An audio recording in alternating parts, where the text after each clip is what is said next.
History books are often filled with the names of kings, the dates of great wars, conquests, and victories.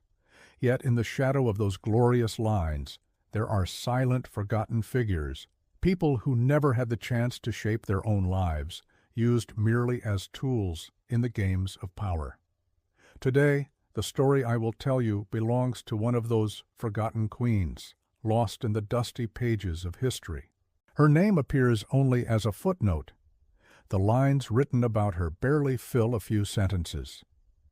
Next to the grandeur of kings, military triumphs, and diplomatic treaties, she is almost invisible.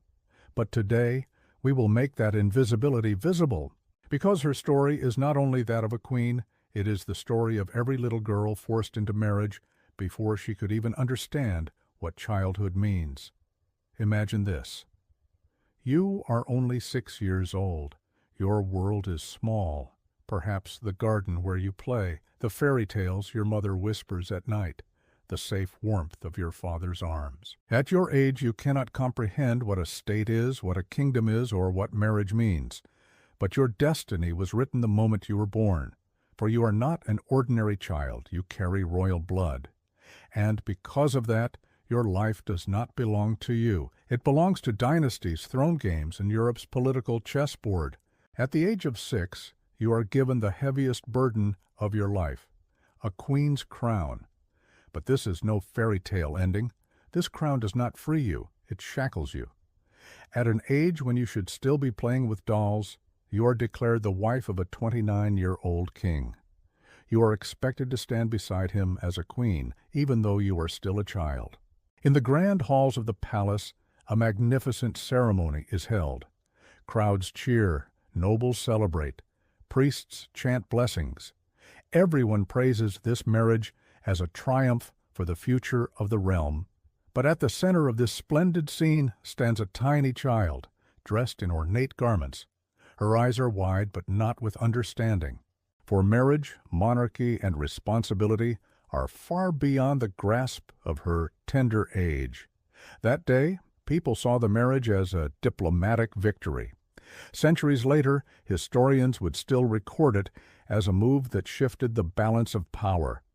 Yet no one looked into the child's eyes. No one cared about her fears, her loneliness, her innocence. In palaces, children's happiness has never mattered. What mattered was always power, land, and the fragile balance of alliances. That little girl was no longer seen as an individual. She became a symbol, a pawn in an alliance, a vessel of political strategy.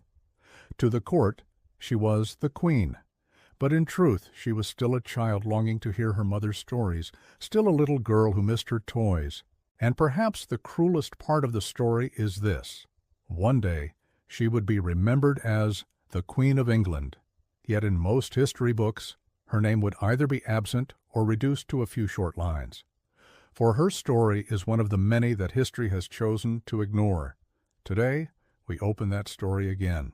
We unveil the heavy burden carried by that little girl, the tears behind the crown, and the dark realities of her time. Because this is not just the story of one woman, it is the story of one of history's deepest tragedies. And perhaps most importantly, this story reminds us of all the little girls throughout history, and even today, who are forced into marriage far too young. Centuries may have passed, yet in many corners of the world, these tragedies are still real. Our duty is not to forget, to give voice to those silenced in the shadows of history. To understand a person's story, one must first understand the age in which they lived.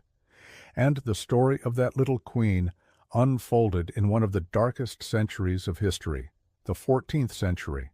This century was a turning point for Europe. The very air smelled of death. The Black Death swept through cities, wiping out millions of lives within just a few years. Every day people carried away the bodies of their loved ones. Entire villages vanished overnight. Instead of children's laughter, it was the tolling of funeral bells that echoed across the land. But as if the plague were not enough, Europe was also torn apart by endless wars. Most notably, the infamous 100 Years' War between England and France shaped the very fate of the continent. These wars did not only consume soldiers, they shattered the lives of peasants, women, and children alike. Fields were burned, cities looted, and countless families left homeless. For kings, however, this was the golden age of power struggles. Every marriage, every alliance, every treaty was like a move on a chessboard. Daughters and princesses were pawns, sacrificed to secure the ambitions of their families. Child marriages were not exceptions. They were the norm. A princess's destiny was never measured by her happiness, but by the interests of her dynasty. And so the little girl in our story was just another pawn on this vast chessboard. Even her birth was part of a strategy. From the moment she opened her eyes in a noble household, her future was calculated: who she might marry, which alliances her life could secure. Picture the grand halls of European palaces, golden embroidered gowns, lavish banquets, towering thrones. But behind all this glitter lay fear and uncertainty. Everyone knew that today's ally could become tomorrow's mortal enemy. Alliances and marriages were nothing more than paper shields against betrayal. For the King of England, forging a bond with a powerful dynasty was a matter of survival. At home, rebellious nobles threatened his authority. Abroad, the unrelenting pressure of France loomed large. And so the life of a 6-year-old girl was shaped to safeguard the fate of an empire. But what of the people in this era? While royal courts held splendid feasts, the common folk lived in misery. Peasants were crushed under taxes, many lost their children to famine, and the burden of war fell squarely on their shoulders. The plague, too, struck them the hardest. And the bitter irony was this: while kings ignored the suffering of their people, they had no hesitation in declaring little children as queens, if it meant securing their own power. Religion also played its part in this turmoil. The church was both a pillar of authority and a fragile hope for the masses. Yet it was itself rife with turmoil. Papal authority was challenged, and secret struggles brewed between kings and the clergy. Marriages within palaces thus served not only political purposes, but also sought the blessing of religious legitimacy. In short, 14th century Europe was a world of fear, famine, war, and intrigue. And it was in this very storm that a little girl was handed over as the wife of a 29-year-old king. Her fate was sealed at the very heart of chaos. Historians wrote about the outcomes of battles, the maneuvers of kings, and the clauses of treaties. But they never wrote of what a child felt in her heart. And yet the true tragedy lies precisely in that silence. The birth of a child is usually a moment of joy, hope, and celebration.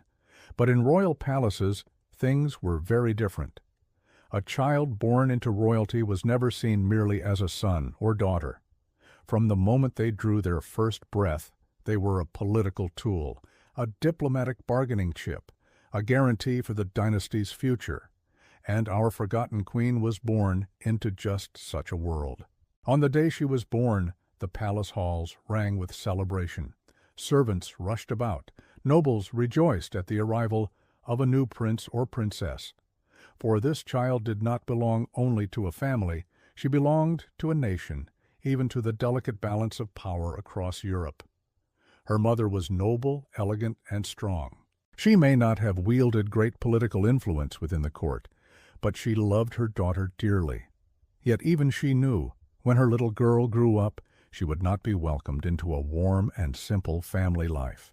Instead, she would be thrust into the harsh discipline of the court. Though she had given birth to her, she would never truly raise her. Royal children were handed over to nannies, tutors, and courtiers from the very beginning.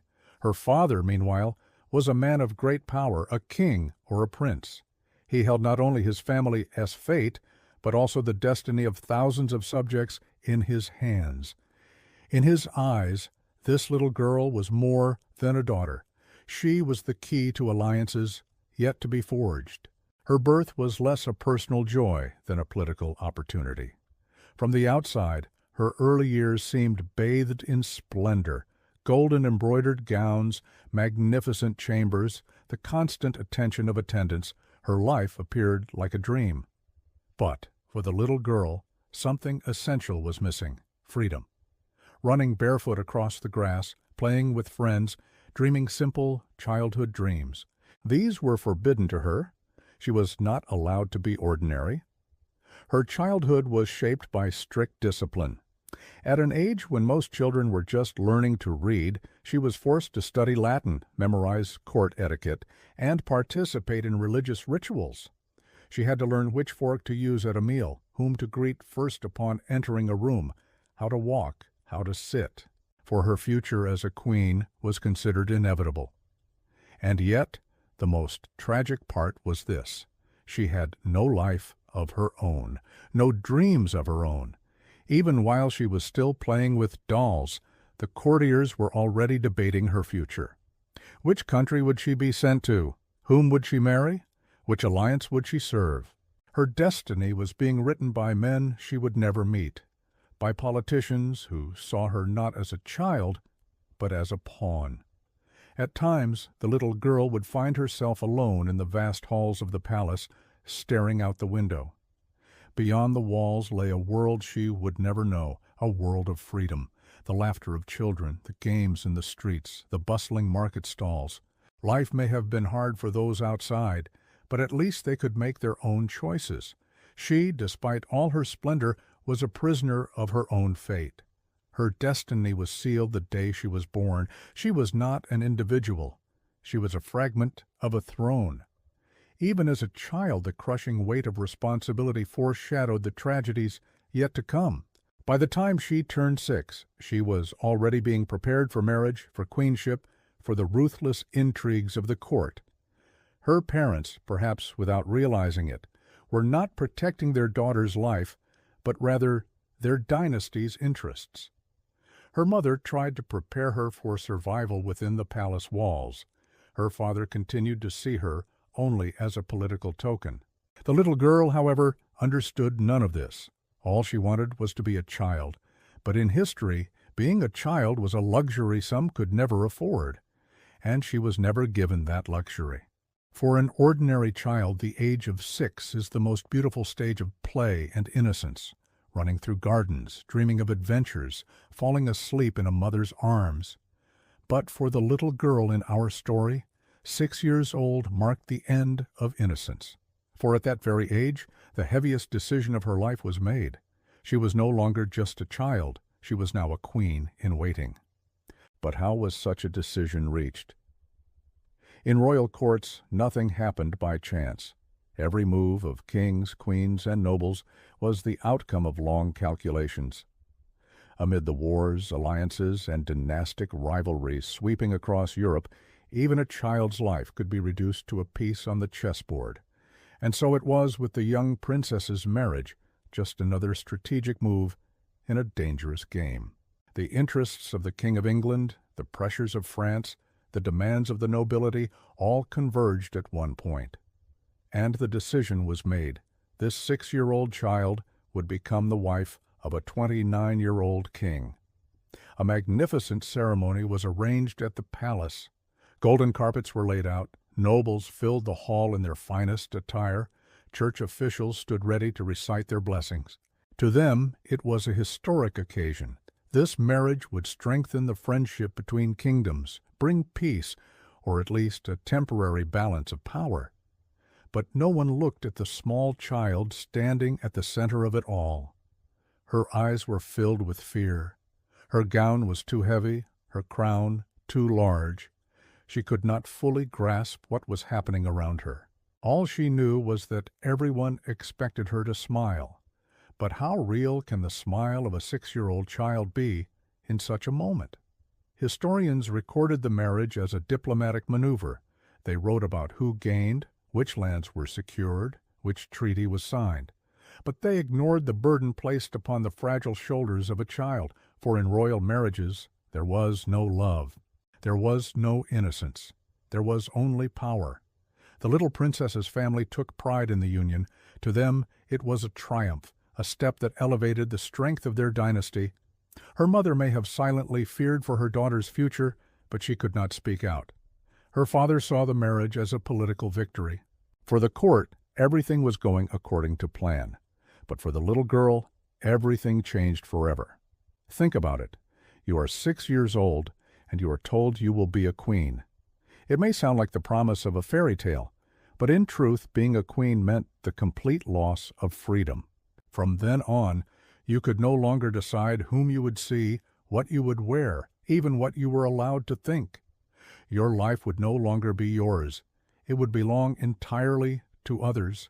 That day, for the little girl, was not a beginning. It was an ending. The end of her childhood, the end of her games, the end of her dreams. And the bitterest truth of all was this: though she was declared a queen at such a tender age, she would never truly become a woman who could decide her own fate. From the moment she was born, her life had already been planned by others. Throughout history, royal marriages were rarely stories of love. More often they were strategies, treaties, political tools. And one of the most striking examples of this was the union between a 6-year-old girl and a powerful 29-year-old king. The king was a dominant yet controversial figure of his age. To some of his people he was a hero, to others a tyrant. The power he held shaped not only his own kingdom, but the balance of politics across Europe. For him, marriage was never a matter of personal choice. It was a move designed to strengthen his throne, weaken his enemies, and secure the immortality of his dynasty. And so, without hesitation, he chose as his bride a girl 23 years younger than himself. In his eyes, she was not a wife, but a symbol. Not a partner, but the guarantee of an alliance. When the day of the ceremony came, the palace was adorned in grandeur. Golden carpets were laid, cathedral bells rang, church officials began their chants. Hundreds of nobles, dressed in their most splendid garments, filled the hall. For them, this was a day that would be remembered in history. This marriage would fortify the English crown and secure the kingdom's standing in Europe. But at the very heart of this magnificent tableau stood a small child. The crown placed upon her head was far too heavy, the gown draped over her shoulders too cumbersome to move in. She was made to stand beside a man 4 times her age. She was expected to hold his hand, to appear as his queen. Yet she was still at the age when a child clings to her mother Aissa's hand and refuses to let go. On the king's face was a look of pride. For him, that day was a political triumph. On the little girl's face, however, was uncertainty. She could not grasp what was happening, only that countless eyes were fixed upon her. Perhaps the only thought in her mind was why she could not be in her room, why she could not be playing with her toys. Historians, in writing of this marriage, focused on the king's gains. They listed the land secured, the kingdoms bound in friendship, the treaties signed. But none of them mentioned the child's tears or the fear she carried within her small heart. In official records, the marriage was described as a friendship between 2 kingdoms. In truth, it was the chasm between a child and a man, a tragic portrait written into history. The little girl was now called Queen, but in reality she remained a child, one who longed to clutch her dolls, who missed the comforting voice of her mother, even within the gilded walls of the palace. And the most bitter truth of all, not a single person attending that ceremony thought it wrong. In that age, a child's happiness was of no consequence. What mattered was the interest of the crown. For a 6-year-old girl, marriage was nothing more than a word. Yet that word had already changed her life forever. Within the palace walls, she was now addressed by a new title, Queen. But what did that title truly mean? In reality, nothing. For how much of a queen could a child truly be? She was merely a figure, a symbol, a decorated puppet caught in the heart of royal politics. Inside the palace, everyone called her Majesty. Yet at the same time, she was forced to act not as a child, but as an adult. She had to sit at grand feasts. She was required to walk beside the king at formal ceremonies. She was introduced to ambassadors from across Europe, paraded before them like an ornament. But behind this dazzling facade lay a profound loneliness. Most of her days were filled with lessons, foreign languages, music, etiquette, for she was expected one day to act as a true queen. But her heart remained that of a child. She longed for her dolls. She dreamed of playing with friends. Yet within the cold stone walls of the palace there were no children's giggles, only the heavy whispers of duty. Ladies of the court, maids and advisers, constantly told her what to do, how to sit, how to speak, even how to look. Everything was controlled, for her only role was to embody the glory of the dynasty. And the most bitter truth of all was the man standing beside her, her husband, the 29-year-old king. Between them yawned a vast chasm. There was no love, no genuine bond. To the king, she was nothing more than the guarantee of a political treaty. To the little girl, he was a stranger, and his presence made her feel like a prisoner. Rumors spread throughout the court. The queen will grow into a great beauty. One day she will be a powerful consort to the king. Everyone spoke of her future, yet no one remembered she was still a child. Sometimes she would gaze from the window and watch the children outside, those who ran laughing in the streets, who clung to their mother's skirts, who played without a care. Watching them reminded her of the life she had lost. They were free. She was not. She was trapped within the gilded walls of a palace. Historians, when writing of this time, recorded her education, her titles, her role. Yet hidden between the lines was a tragedy, the story of a child forced into a role before she had even begun to live. Her queenship was not power, it was a chain, and each day, beneath the blinding splendor of the palace, she grew a little more isolated, a little further away from her childhood. No one, not a single person, heard the fear beating within her small heart. Royal palaces are famed not only for their splendor, but also for their shadows, secrets steeped in intrigue and betrayal. From the outside, one sees gilded walls, magnificent thrones, and lavish banquets. Yet behind those walls lie warring factions, endless treachery, and bloody schemes. The little queen was cast into this world while still a child. At her side stood the 29-year-old king, a man who seemed powerful, but who in truth lived under constant pressure from nobles and advisers hungry for influence. Everyone sought a share of power in the shadow of the throne. And in this ruthless contest, the young queen became a tool. A faction within the court sought to use her as a pathway to strengthen their own position. Through her, they could draw nearer to the king and sway his decisions. Whispers echoed through the corridors. The queen must one day be ours. Educate her, mold her, win her to our side. If we gain the queen, we will gain the king. Imagine it, a girl barely past childhood, treated as a piece on the chessboard that decided the fate of a kingdom. Her fears, her innocence, her longing for a normal childhood, none of it mattered. What mattered were the political advantages she represented. Even the king himself was ensnared in webs of betrayal. Trusted generals secretly corresponded with rival kingdoms. Court advisers spun lies to advance their own fortunes.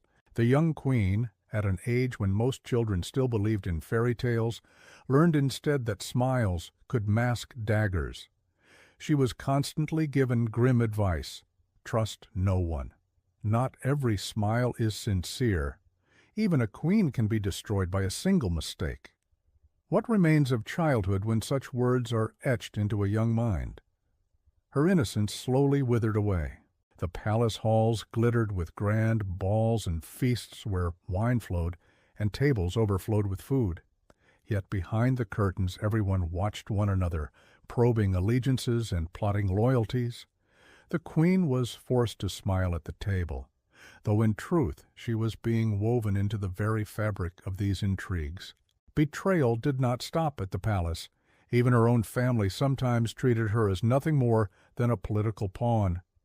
Her marriage meant lands gained, prestige secured, prizes worth sacrificing her childhood for.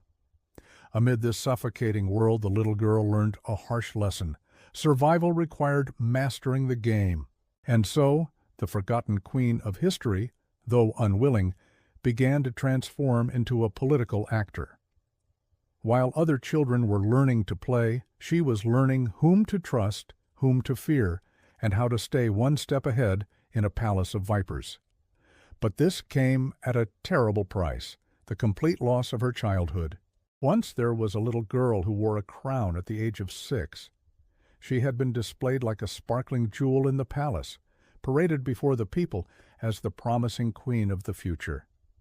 But as the years passed, her childhood was stolen from her. By the time she reached womanhood, she found herself living not in a world of dreams, but of endless disappointments. Her marriage, from the very beginning, had been nothing more than a political bargain.